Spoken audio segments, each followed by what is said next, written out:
गड्ढे में उतरा, वो भी गड्ढे में उतरा। गड्ढे में दोनों उतरे। एक उतरा तो ऐसा उतरा कि हाथ पैर टूट गए, स्वयं नहीं निकल सकता। एक उतर के गया कि स्वयं निकल आया, उसको भी निकाल लाया। ऐसे ही हमारी दशा है। हम इस संसार रूपी गटर के गड्ढे में मुंह के बल गिरे, अपने हाथ पैर तुड़वा लिए, अब स्वयं नहीं निकल सकते। तब वो उससे रहा नहीं जाता, देखते हैं बड़ी तड़प होती, व्याकुल हो जाते हैं। तब भगवान ये लोगों की सीढ़ी पकड़ के फिर आते हैं महाराज इस पृथ्वी पर, हमको भी यहाँ से लेके चले जाते हैं, स्वयं ही चले जाते हैं। ये है अवतार और जन्म लेने की कारण। जो अपने पूर्वजन्म के संस्कारों से बंधा है। बताओ, जन्म का मतलब, अवतार का मतलब एक और बताओ। जन्म उसे कहते हैं जो अपने बस में नहीं है। अगर हमारा जन्म हमारे बस में हो तो ये बताओ, कोई किसी भिखारी के यहाँ जन्म लेना चाहेगा? ध्यान देना, अगर जन्म हमारे बस में हो तो क्या वही सब चाहेंगे राजा भैया के यहाँ जन्म हो? लेकिन अवतार स्वतंत्र होता है। अवतार स्वतंत्र होता है। भगवान जब चाहे तब अवतार ले, लेकिन हम जब चाहें तब जन्म नहीं ले सकते। हमें तो अपने पूर्व जन्मों के संस्कार से आबद्ध होकर, और जिस लायक, जिस योनि में जाने लायक होंगे 84 लाख योनियों में, कीट पतंग सूकर कुत्ता इत्यादि जितने भी हैं, उनमें हमारा जन्म होगा। तो ये अवतार और जन्म में फर्क है। गुरु गोविंद भगवान की। आप लोग नहीं बोले जय। अच्छा, कहीं कहीं हम देख रहे हैं कि एक सत्संग तो यहाँ चल रहा है, एक मिनी सत्संग कहीं थोड़ा थोड़ा चल रहा है बीच बीच में। माताएं तो 3 माताएं वहां बैठी, वो 3 माताएं को महाराज मिनी सत्संग में चालू की। और एक बात और कही कि भगवान का जन्म धीरे में क्यों होता है, ये भी कहा, ये भी बताया। तो भैया सब पुरुषार्थ की चर्चा सुनी होगी रामचरितमानस यानी अन्य ग्रंथों में। पहले है धर्म, अर्थ, फिर काम, उसके बाद मोक्ष। पहले धर्म आता है, फिर अर्थ, फिर काम, उसके बाद मोक्ष। अब 3 दिन की कथा हमने सुनाई। पहले दिन किसकी चर्चा हुई थी? धर्म की, सत्य की। और सत्य क्या है? धर्म न दूसरा सत्य समान है। तो पहला दिन धर्म का, उसके बाद दूसरे दिन अन्य अन्य कथाएं हैं, उसमें 12 अर्थ की चर्चा हुई, थोड़ी इत्यादि के चरित्र। वो अर्थ की भक्त है, अर्थ से गए थे, तो अर्थ की चर्चा। उसके बाद फिर महाराज काम की चर्चा आई, विषय के उपभोग की चर्चा आई, जड़ भरत इत्यादि की कथा आई। अब चौथे दिन मोक्ष की चर्चा। मुक्ति कब मिलेगी? जब भगवान आएंगे, है ना? तो चौथे दिन इसीलिए होती है क्योंकि पुरुषार्थ में चौथा स्थान ही मोक्ष का है इसीलिए। और इसके अन्य कई भाव हैं, ज्यादा नहीं भाव भी जाएंगे, कथा भी आगे भी चलती है। अब धीरे में क्यों जन्म होता है, ध्यान देना। भक्ति कितने प्रकार से होती है? कितने प्रकार से? मन, वचन और धन, या मानसिकी भक्ति।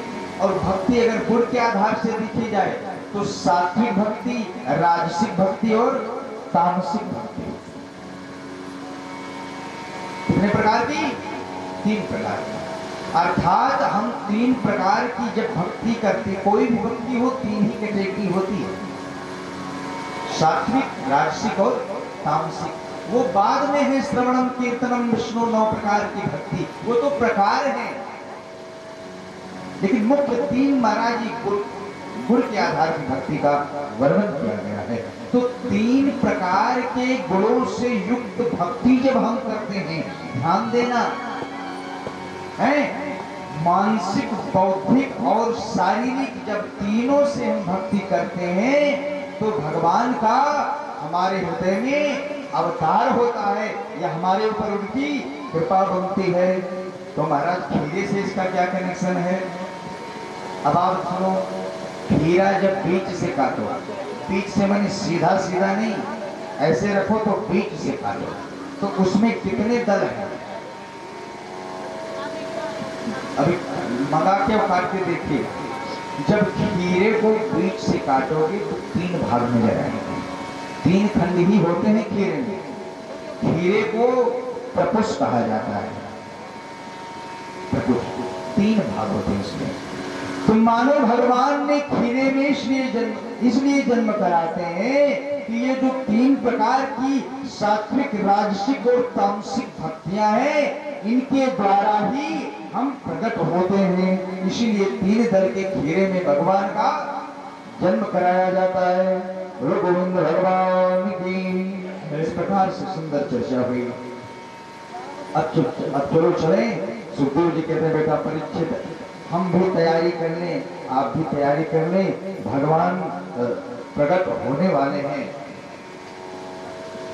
अन्य अन्य चर्चाएं हैं, भगवान का जन्म क्यों होता है। यदा यदा धर्मस्य ग्लानिर्भवति भारत अभ्युत्थानम् अधर्मस्य तदात्मानं सृजाम्यहम् परित्राणाय साधूनाय विनाशाय च दुष्कृताम् धर्म संस्थापनार्थाय संभवामि युगे। जब जब होहि धर्म की हानि, जब जब होहि धर्म की हानि, जब जब होहि धर्म की हानि, जब जब होहि धर्म की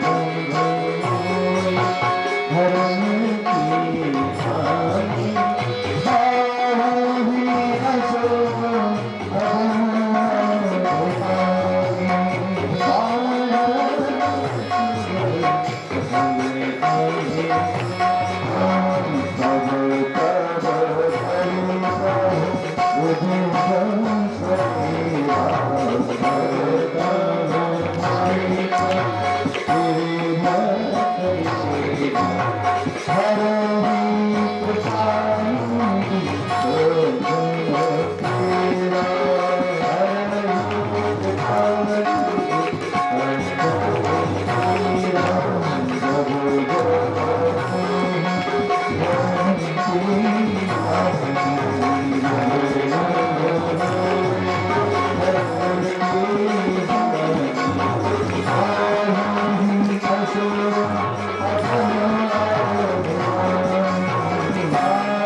एक तो गला कष्ट दे रहा है, आप लोग दे रहे हैं, बोला तो कष्ट है।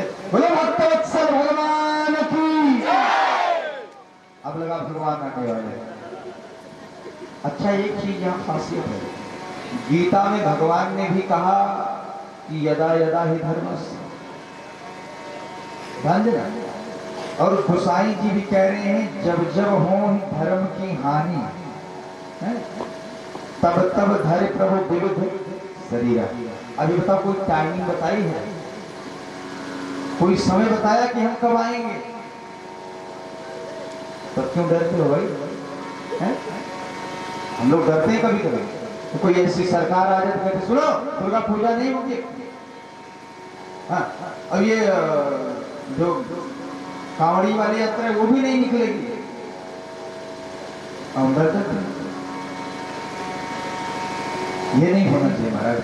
अरे भगवान ने साफ साफ कह दिया जब जब हो धर्म की हानि। अरे चिंता मत करो, मैं तुम्हारे पास ही हूँ, जब भी आवश्यकता होगी मैं आ जाऊंगा। और अगर मैं खुद नहीं आ पाया तो मैं किसी रूप में आ जाऊंगा। ऐसा भी होता है।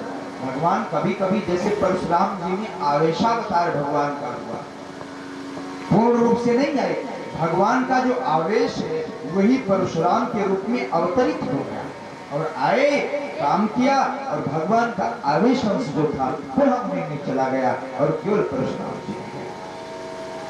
तो ऐसा भी होता है, किसी महापुरुष को भगवान भेज देंगे कल्याण के लिए। तो इस प्रकार से सुंदर चर्चा हुई। सुखदेव जी कहते हैं बेटा परीक्षित, तो इसलिए मैं डरने की बात नहीं है। गोविंद ने भी कहा है जब यदा यदा ही धर्म से, जब जब धर्म की हानि होगी, वो जो नित्य अवतार हैं, त्रेता में राम, द्वापर में कृष्ण, कलिकाल में महाराज अभी भगवान कल की आएंगे, हैं? तो डरते क्यों है भाई? राधा रमण जय। तो बड़ी सुंदर चर्चा हुई। सुखदेव जी कहते बेटा परीक्षित, मैं आपको लेकर चलता हूं वहां जब भगवान श्री कृष्ण की माता का विवाह हो रहा था। पथि प्रग्रह्यं कंसं भास्याः शरीरवत् अस्यास्त्वाष्टमो गर्भो हंतायां वहसे बुध। आपके पिता वसुदेव जी का भगवान हे परीक्षित, भगवान कृष्ण की माता पिता वसुदेव जी का विवाह माता देवकी के साथ संपन्न हो चुका है और स्वयं कंस उनको महाराज अब जिया जी का हाथ पकड़ कर बैठा है। ध्यान देना, जिया जी को स्वयं रथ में बिठाया, बहन को महाराज गोदी में, वो भाई लोग गोदी में उठा के बहन को विदा करते हैं ना, तो उसने देवकी को उठाया और रथ में बिठाया और जो सामने वो रथ चलाने वाला था सारथी बोला उतर जा, मैं अपनी बहन को विदा करने जाता हूँ। वो भाई बड़े भाग्यशाली होते हैं जिनकी बहन होती है महाराज, ये मान लीजिए। अगर आपकी पुत्री नहीं और आपके बहन नहीं तो आपसे बड़ा भागा कोई नहीं है। अब बहन की बताएं, बहन क्यों होनी चाहिए? और एक बात और बता दे,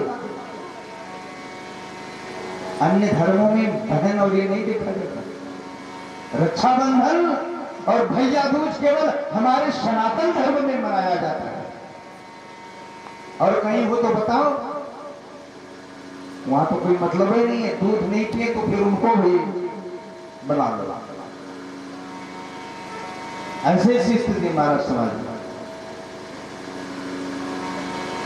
हमारा हिंदू धर्म ऐसा है, जहां राम की पूजा होती है तो बगल में सीता की पूजा होती है, नारायण की पूजा होती है तो बगल में लक्ष्मी की पूजा होती है। अन्य किसी धर्म में हमें दिखाओ भाई। स्त्री को केवल भोगा माना गया है, केवल उनको भोगने का साधन बनाया गया है। अन्य धर्मों में मैंने हर धर्म की किताब पढ़ी है, हमारे पास रखी है और उसकी वो आयत नंबर, उसकी संख्या भी कहो बताते हैं। ऐसी बात स्त्रियों के प्रति लिखी है, आंखों में आंसू आ जाएंगे आपको पढ़। तो मैं कहना ये चाहता हूं कि बहन का हमारी जिंदगी में महत्व क्या है। अभी भैया दूज गुजरा है, भैया दूज अभी गुजरा। अब बहन के महत्व को आप समझे कि इस दिन अगर भाई अपनी बहन के हाथ का बना हुआ वो जो चावल का व्यंजन बनता है, हरा जिसको कहते हैं, अगर वो उसके हाथ से खा ले, उसे उपहार दे दे, तो यमराज ने अपनी बहन यमुना को कसम दिलाई है बार बार कि मैं उस भाई को और उस बहन को अपने यहां नहीं ले जाऊंगा। तो बहुत बड़ी गारंटी हो गई। अब ये बहन का महत्व है, वो बहुत भाग्यशाली है जिनकी बहन है, और भैया जिनकी बहन नहीं है, बहन बना लो। गोविंद भगवान की। मैं अपनी बात कहूं, हमारा भी दुर्भाग्य है, हमारे भी बहन है, लेकिन आप सब जैसे हैं ना, जो हमारी बच्चियां बैठे इन्हीं इन्हीं सबसे हम भी बहन महाराज ऐसी बना लेते हैं। ये बड़ा सौभाग्य की बात है। तो गोविंद भगवान की। तो आज वो भाई कंस अपनी बहन को गोदी में उठा के विदा करने जा रहा है।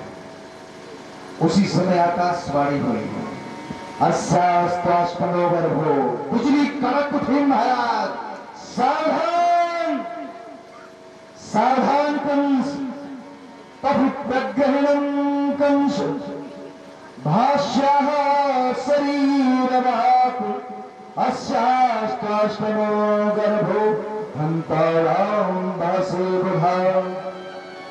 सावधान कंस, अरे जिस बहन को जो लेके जा रहा है किसी के 8वें गर्भ से उत्पन्न होने वाली 8वीं संतान तेरे मृत्यु का कारण बनेगी। हल्की बुद्धि का आदमी महाराज कहा तो मैं विदा करने जा रहा था घर से, अब दुनिया से विदा करने पे उतारू हो गया। निकाल ली खड़क, पकड़ लिया महाराज के रथ से खींच के जमीन पर पटक दिया। जैसे ही तलवार खींची वसुदेव जी दौड़ के गए, उसके महाराज चरण को पकड़ लिया। श्लाघनीयं गुणासुर भवान भोजयसस्करा, सततं भगवन् हन्या स्त्रिया मुदवाह परवरीः। हे वीर, हे कंस, अरे आप जैसे महावीर ऐसी स्त्री को मारने जा रहे हो, कलंक लग जाएगा।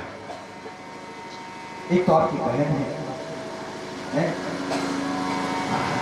बहन, ये सब मुझे बार बार पता नहीं कि हिला दे रहा है।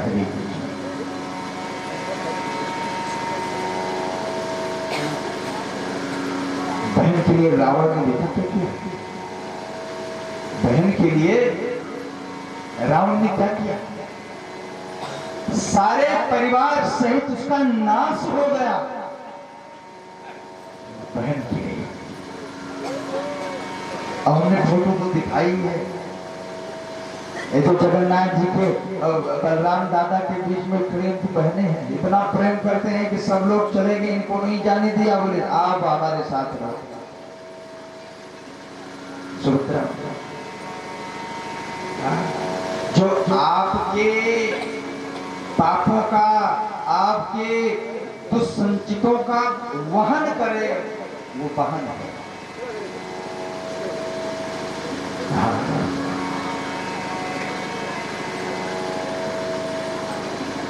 हम नहीं जाएंगे, ज्यादा हम जाएंगे तो महाराज सीता जी का ख्याल आ गया, सीता जी के भाई की याद आ गई। अब नहीं कहेंगे, उसको समय नहीं है। बड़ी सुंदर शिक्षा। बोलो गोविंद भगवान की। बोले महाराज ये आप क्या करने जा रहे हो?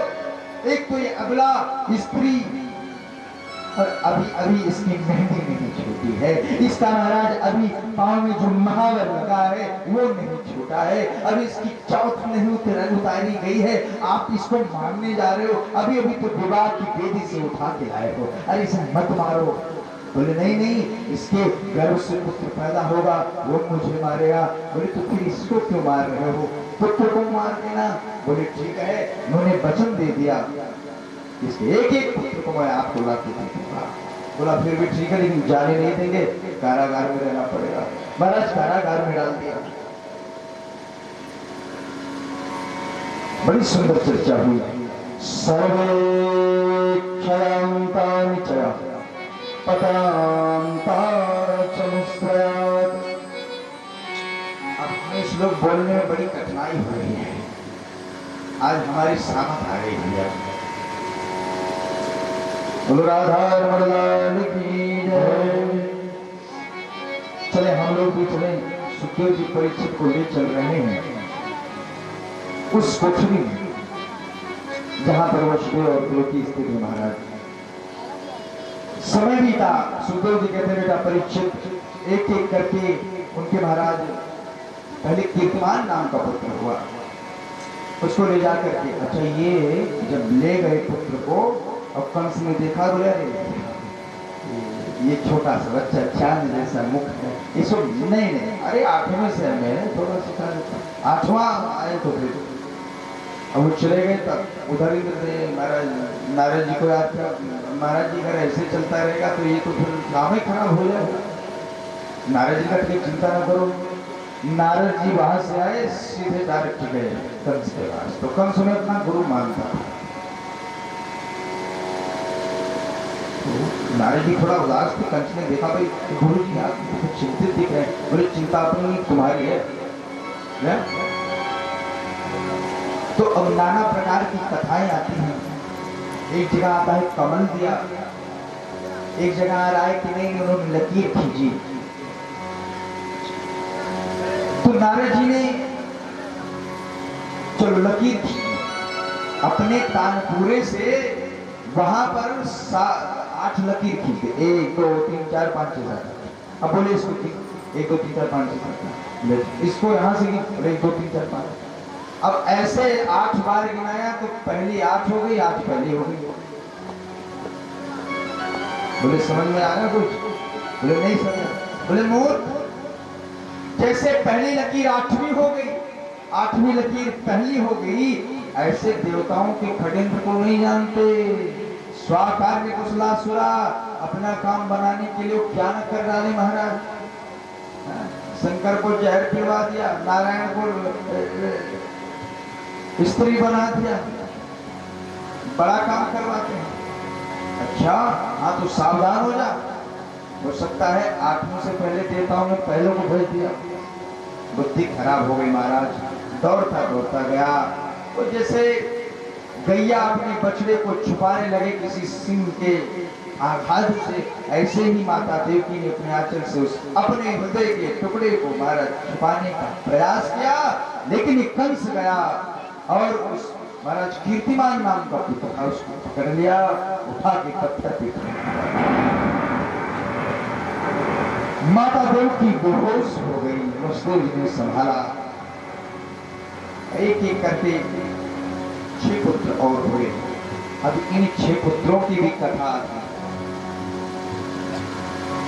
है, क्योंकि जब ये कहा जाता है कि बिना कर्म के निजकृत कर्म भोग सब भगाता, तो बिना कर्म के अर्थात जो हमने कमाया है वही हमें खाना है, तो फिर ये 6 तो अभी जन्म ही लिए थे महाराज, इनको क्यों मरना पड़ा? तो मैं आपको ब्रह्मवैवर्त पुराण की बात बताऊं, वहां पे चर्चा है। इन 6 पुत्रों को खड़गर्भ कहा गया है। वहां पर ये ब्रह्मा जी की सभा के दरबारी थे, ध्यान देना, ये ब्रह्मा जी की सभा के दरबारी थे। ये 6 एक बार ब्रह्मा जी प्रवेश किए तो इन्होंने सम्मान नहीं किया, तो ब्रह्मा जी ने कहा जाओ असुर हो जाओ। इन 6 का पतन हुआ तो ये हिरण्याकश्यप के पुत्र हुए, दूसरी रानियों के 6 पुत्र हुए। वहां पर महाराज इन्होंने हिरण्याकश्यप के भी बात का उल्लंघन किया, तो महाराज उसने कहा श्राप दे दिया, जाओ तुम्हारा पतन हो जाए। तो ये महाराज जहां नाग रहते हैं उस पाताल लोक में चले गए और इसी समय की प्रतीक्षा की, क्योंकि ब्रह्मा जी ने जब साफ दिया तो रोने लगे, तो उन्होंने बताया तुम खड्गर्भ के नाम से प्रसिद्ध होंगे, और जब भगवान द्वापर में कृष्ण का अवतार होगा उससे पहले माता देवकी से तुम्हारा एक एक करके जन्म होगा, फिर वहीं से तुम्हारी मुक्ति होगी और पुनः हमारे दरबार के आप दरबारी। तो वही खड्गर्भ है, जन्म लेते ही एक एक को मार डाला।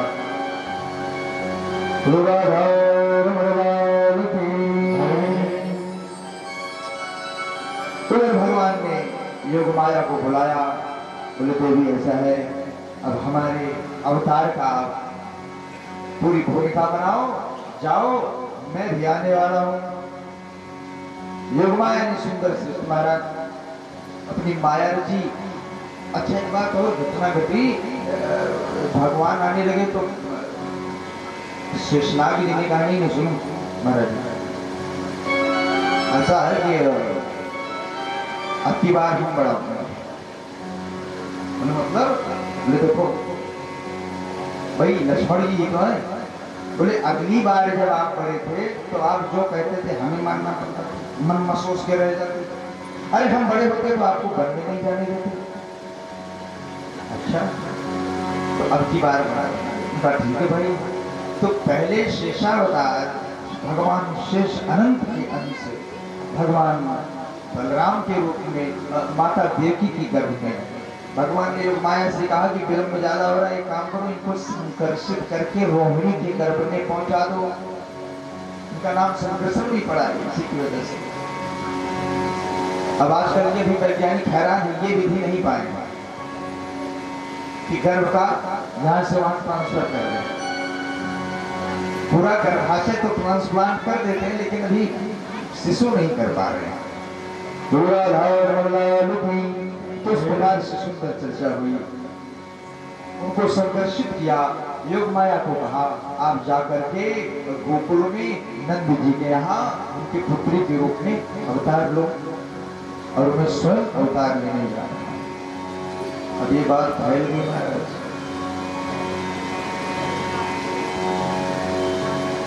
सुखदेव जी कहते हैं बेटा परीक्षित,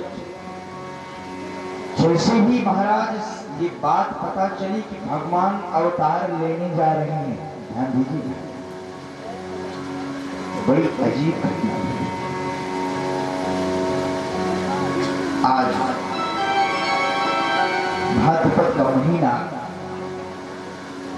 अष्टमी की रात्रि, अर्धरात्रि, बुधवार का दिन, रोहिणी नक्षत्र, और ये जो हथिया हथिया हम लोग कहते हैं उसी समय में लगता है नक्षत्र। तो हस्त नक्षत्र, रोहिणी नक्षत्र, हस्त योग, हस्त नाम का योग, और भगवान प्रकट होने वाले हैं। रात्रि का समय है। ये बात भौरे को पता चली। ये बात सबसे पहले क्या हुआ, ये भगवान जब प्रकट होने वाले थे तो ब्रह्मा जी, नारद जी, महाराज नारद दौड़ दौड़ के जितने भी देवी देवता थे सबके घर गए। अरे बसंत राज, तुझे खबर नहीं भगवान अवतार लेने वाले हैं, चल चल अपनी बसंत की बसंतिका को बिखेर दे। वो महाराज ऋतुओं का राजा बसंत आ गया, कहा तो भागो। आम रसाल ताल तमाल, चंपा चमेली कनेर पुन्ना, बड़े बड़े कमल, पीले कमल, लाल कमल, नीले कमल, सफेद कमल, महाराज 8 पत्ते वाले, 10 पत्ते वाले, 21 पत्ते वाले, 100 पत्ते वाले, 1000 पत्ते वाले कमल खिल गए। दिन में खिलने वाले कमल भी रात में खिल गए। आज कमल भी, कुमुदनी भी खिल गई महाराज। सबसे पहले ये बात ग्रहों को पता चली, ध्यान देना, ग्रहों को ये बात पता चली तो महाराज सारे ग्रह अपना आग्रह छोड़ करके, जो अभी अंतरदशा, महादशा, प्रत्यंतर दशा, 7.5 अढ़ैया पनौती जो भी चल रहा था, ग्रह सारे छोड़ के महाराज आगे स्वागत के लिए एक लाइन में। अभी टेढ़ी चाल छोड़ो, वक्र गति, सीधे आ जाओ स्वागत में। कौन आ रहा है? सुन अवतारागार आ रहा है। ग्रह शांत हो गए महाराज। काल को ये बात पता चली। काल कौन सा काल? अच्छा, काल कितने प्रकार का बताओ? काल के कितने प्रकार? 3 है महाराज। क्या? भूतकाल, वर्तमान काल और भविष्य काल। एक और निष्काल, एक और भावकाल। गोविंद भगवान की जय। तुम्हारा काल परम शोभना। जैसे काल को पता चला उसने, तो काल ने अपने अंतर्गत होने वाले समग्र सुंदरता को उड़ेल दिया। क्या किया? प्रातः काल में होने वाले महाराज जो जलार्पण है, माला जप है, पूजन पाठ है, व्रत है, तीर्थाटन है, उसको महाराज उड़ेल दिया। मध्यकाल में होने वाले ब्राह्मणों के गायत्री जप इत्यादि को उड़ेल दिया। संध्या काल में होने वाले माताओं के महाराज पूजन इत्यादि, देहली विनायक का पूजन, ये जो पुण्य था सब उड़ेल दिया। आहा, काला परम सोना, ये काल बिल्कुल दुल्हा जैसा सज गया। इतना ही नहीं, ये बात जब पृथ्वी को पता चली, माता पृथ्वी को जब ये बात पता चली, गदगद हो गई, ऐसा फूटी, ऐसा गदगद हुई कि महाराज जिस ज्वालामुखी से आज तक अग्नि के मारे बड़े लावा निकलते थे, बड़े बड़े दुर्गंध कैसे निकलती थी, आज बड़ी बड़ी गुफाएं, स्फटिक स्फाटिक बैतूटी नीलमणि पद्मरा कांता हीरा पन्ना ये सब महाराज उबलने लगे। जहां से ज्वालामुखी निकलता था वहां से रुद्र के महाराज बौछार होने लगी, पृथ्वी धन्य हो गई। इतना ही नहीं, ये बात महाराज यज्ञ के कुंड, जो कंस के अत्याचार से अनाचार से जिस कुंड में महाराज गाय का मांस, ब्राह्मणों का मांस, रक्त, खून और हड्डी डाल दी गई थी, यज्ञाग्नि बुझ गई थी। जब ये बात पता चली तो यज्ञ की वेदी से, यज्ञ के कुंड से अग्नि अपने आप प्रकट हो गई। आहा, इधर बसंत राज ने सारी पृथ्वी को सजा दिया है। सजा दो घर को गुलशन सा है, तो क्या हुआ, सारी पृथ्वी दुल्हन जैसी सज गई है। महाराज जो फल अन्य अन्य ऋतु के फल थे, आम, अमरूद, केला, ये सारे के सारे फल आज महाराज फलों से लद गए, डालियां झुक गई, सारे फूल महाराज बारों से लद गए।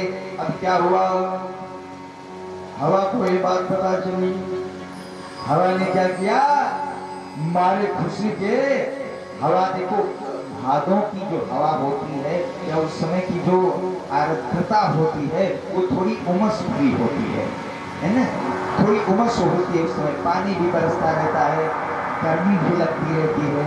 तो क्या हुआ, हवा महाराज वहां से चली, झूमते खिलाते बलखाते कराते, सबसे पहले हिमालय पे गई, हिमालय के बड़े बड़े ग्लेशियर से होकर गुजरी तो हवा ठंडी हो गई। वहां से फिर मलयाचल के पर्वत पर गई और मलयाचल के पर्वत पर मलय के पेड़ों से, चंदन के पेड़ों से अपने आप को खूब रगड़ा, वो हवा सुगंधित हो गई। वहां से हवा चली तो बड़े बड़े महाराज फूलों की झुरमुटों से होते हुए बड़े बड़े महाराज पद्मराज और बड़े बड़े जूही, चंपा, चमेली, कनेर, बसंत का इत्यादि फूलों के बीच से गुजरी तो हवा महकने लगी। अच्छा, घोर रात्रि का समय था, घोर रात्रि का समय था और सभी पक्षी सोए हुए थे, पशु भी सोए हुए थे। ध्यान देना, पूरा वन प्रांत सो रहा था। वो हवा गई तो भौरे की मूंछ तो बड़ी होती ही है, चुपके से अपने बच्चों के साथ सो रहा था। ये हवा जब भौरे की मूंछ से निकली, ओ महाराज गूं गूं गूं करने लगा। अरे भाई, ये कैसी हवा आई, ऐसी हवा यहाँ कहाँ, बसंत की हवा, और इस भादों के महीने में लगता है कुछ विशेष हो गया क्या।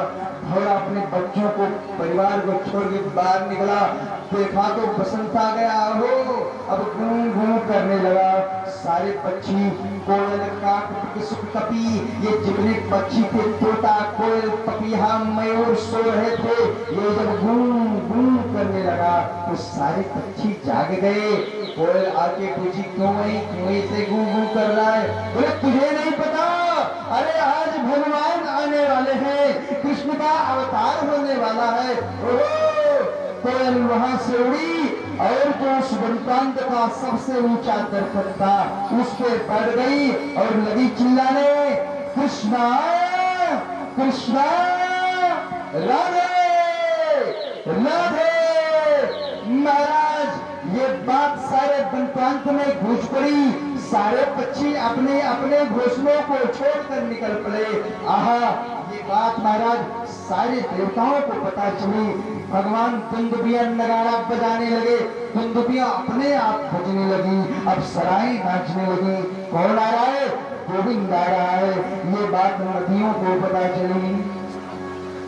ये बात जब नदियों को पता चली तो अपने मायके मतलब अब पर्वत पहाड़ से जहां से जो निकली है वहां से दौड़ी, बड़े बड़े पर्वत पहाड़ खंडराओं को पार करते हुए, मैदानों को छकाती हुई, जंगलों को चीरते हुए जाकर अपनी ससुराल समुद्र को मानो खबर देना चाहती हो कि आज गोविंद आने वाले हैं।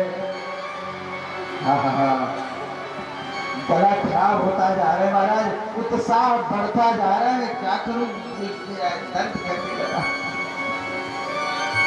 ऐसी स्थिति है, पूरी प्रकृति सज गई है, जैसे आज पंडाल देखो कितना सुंदर लग रहा है। तो इस प्रकार से भगवान सज रहे हैं, आ रहे हैं। हम लोग चले उसी कारागार में जहां पे भगवान का अवतरण हो रहा है। सभी देवी देवता प्रमुख इंद्र आदि वहां पर पहुंच गए हैं, ब्रह्मा जी भी पहुंच गए हैं।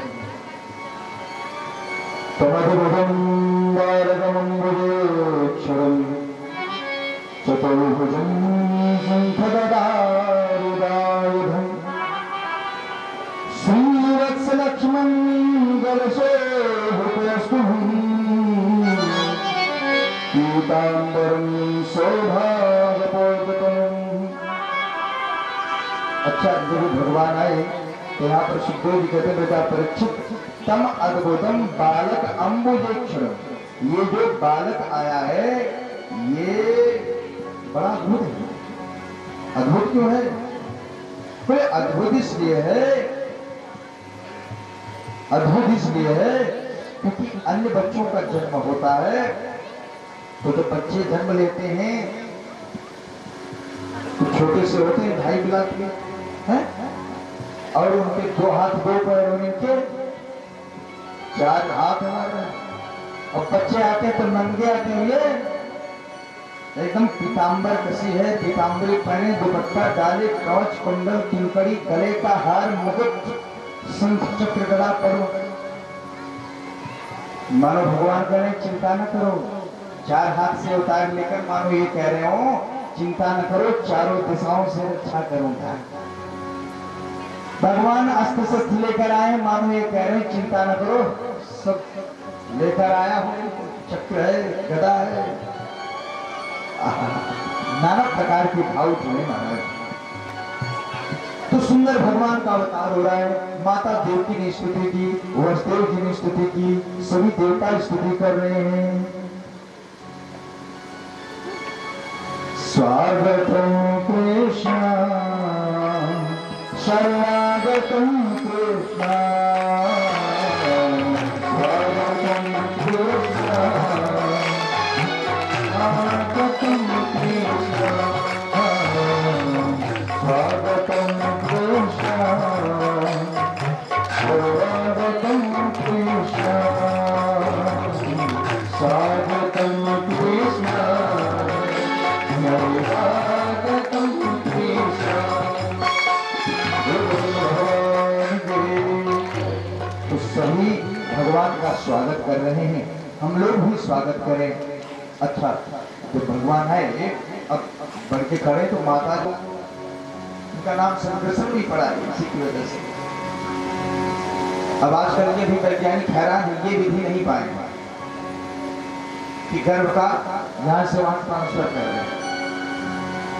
पूरा गर्भाशय तो ट्रांसप्लांट कर देते हैं लेकिन अभी शिशु नहीं कर पा रहे हैं। पूरा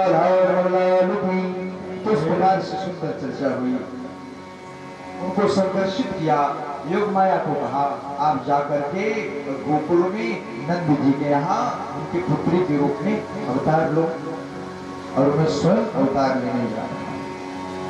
अब ये बात फैल गई महाराज।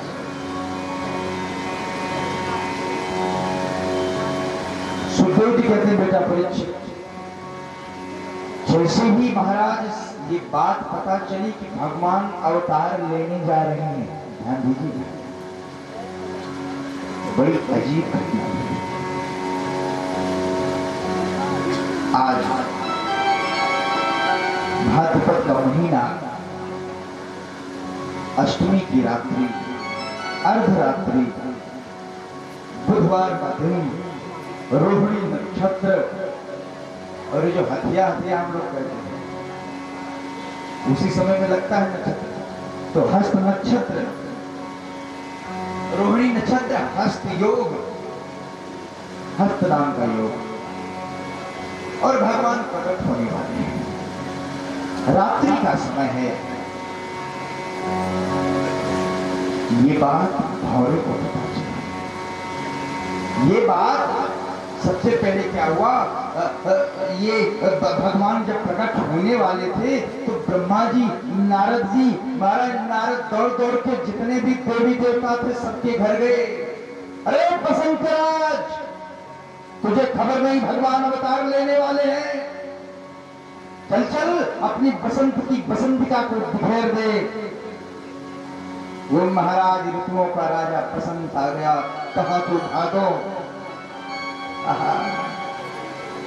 आम रसाल ताल तमाल, चंपा चमेली कनेर पुन्ना, बड़े बड़े कमल, पीले कमल, लाल कमल, नीले कमल, सफेद कमल।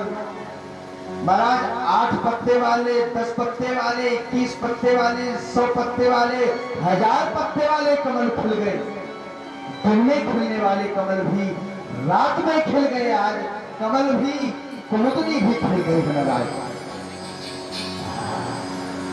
सबसे पहले ये बात ग्रहों को पता चली, ध्यान देना, ग्रहों को ये बात पता चली तो महाराज सारे ग्रह अपना आग्रह छोड़ करके, जो अभी अंतरदशा, महादशा, प्रत्यंतर दशा, 7.5 अढ़ैया पनौती जो भी चल रहा था, ग्रह सारे छोड़ के महाराज आगे स्वागत के लिए एक लाइन में। अभी टेढ़ी चाल छोड़ो, वक्र गति, सीधे आ जाओ स्वागत में। कौन आ रहा है? सुन अवतारा गार आ रहा है। ग्रह शांत हो गए महाराज। काल को ये बात पता चली। काल कौन सा काल? अच्छा, काल कितने प्रकार का बताओ? काल के कितने प्रकार? 3 है महाराज। क्या? भूतकाल, वर्तमान काल और भविष्य काल। एक और निष्काल,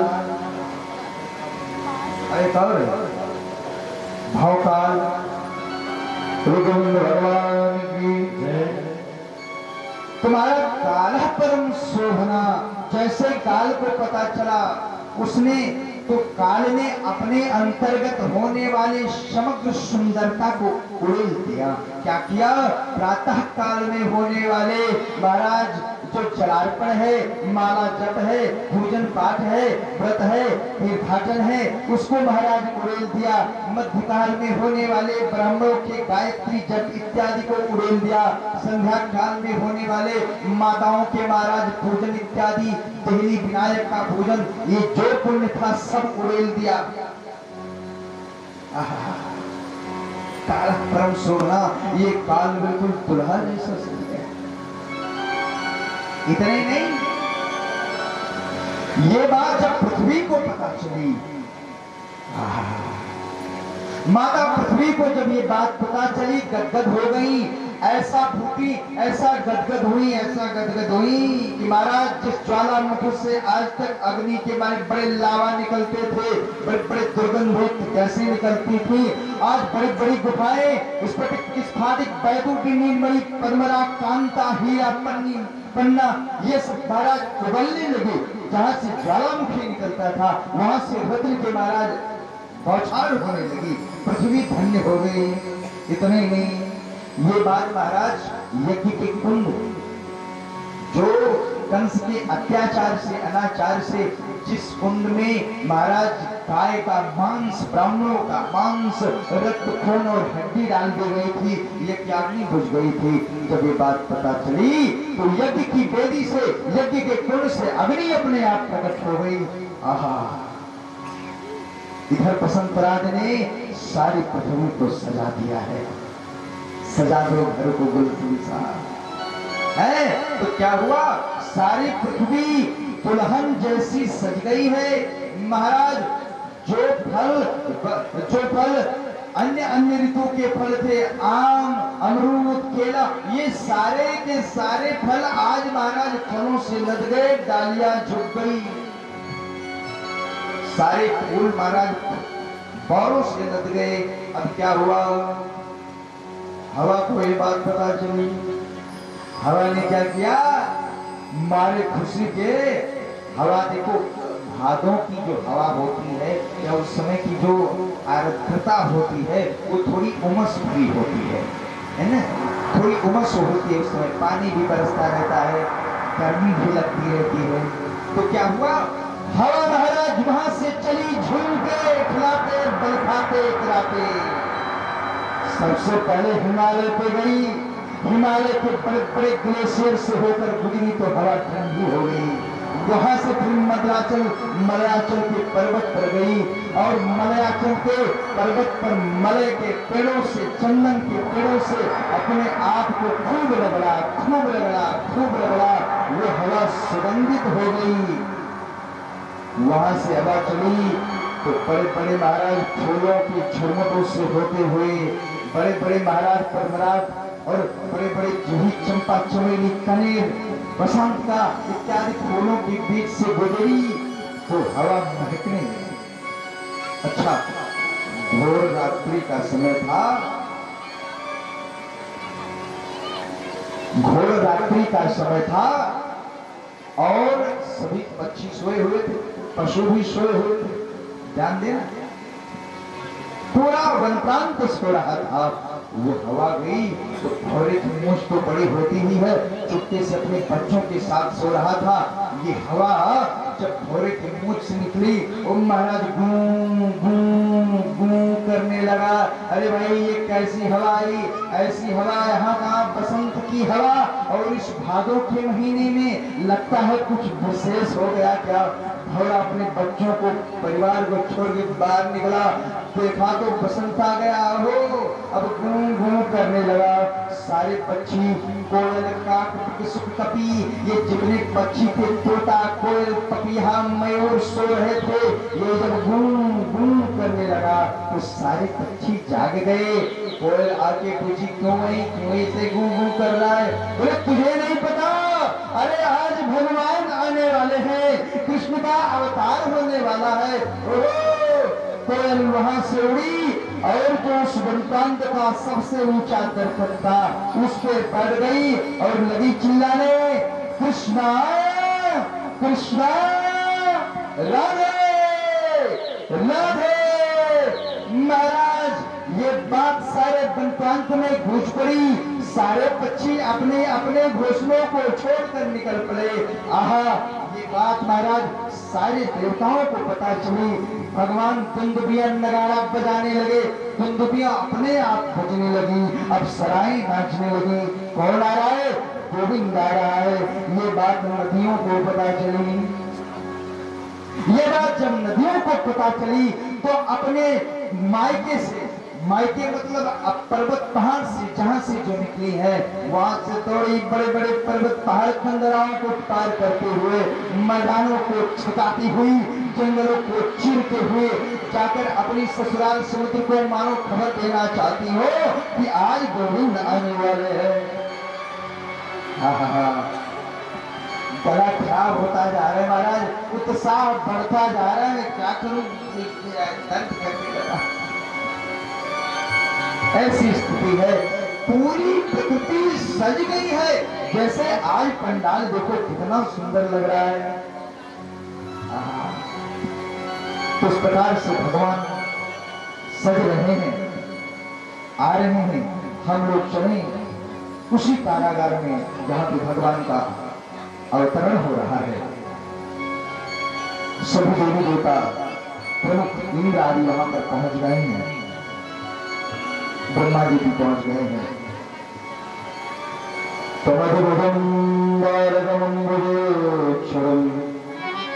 चतुर्भुजं शंखगदारुदायुधं श्रीवत्सलक्ष्मणगलशोभितस्तुभं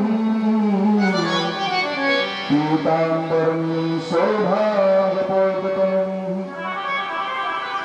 अच्छा, जब भगवान आए तो यहाँ पर सुखदेव जी कहते बेटा परीक्षित, तम अद्भुतम बालक अम्बुजेक्षण, ये जो बालक आया है ये बड़ा अद्भुत है। अद्भुत क्यों है? बोले अद्भुत इसलिए है, अद्भुत इसलिए है क्योंकि अन्य बच्चों का जन्म होता है तो जब बच्चे जन्म लेते हैं तो छोटे से होते हैं 2.5 लाख के हैं, और उनके 2 हाथ 2 पैर, उनके 4 हाथ हमारे, और बच्चे आते तो नंगे आते हैं, ये एकदम पीताम्बर कसी है, पीताम्बरी पहने, दुपट्टा डाले, कवच कुंडल किंकड़ी, गले का हार, मुकुट, शंख चक्र गदा पड़ो। मानो भगवान कह रहे चिंता न करो, 4 हाथ से उतार लेकर मानो ये कह रहे हो चिंता न करो, चारों दिशाओं से रक्षा करूंगा। भगवान अस्त्र शस्त्र लेकर आए, मानो ये कह रहे चिंता न करो, सब लेकर आया हूं, चक्र है, गदा है, नाना प्रकार के भाव जुड़े महाराज। तो सुंदर भगवान का अवतार हो रहा है। माता देवकी ने स्तुति की, वसुदेव जी ने स्तुति की, सभी देवता स्तुति कर रहे हैं। स्वागतम कृष्ण, शरणागतम कृष्ण,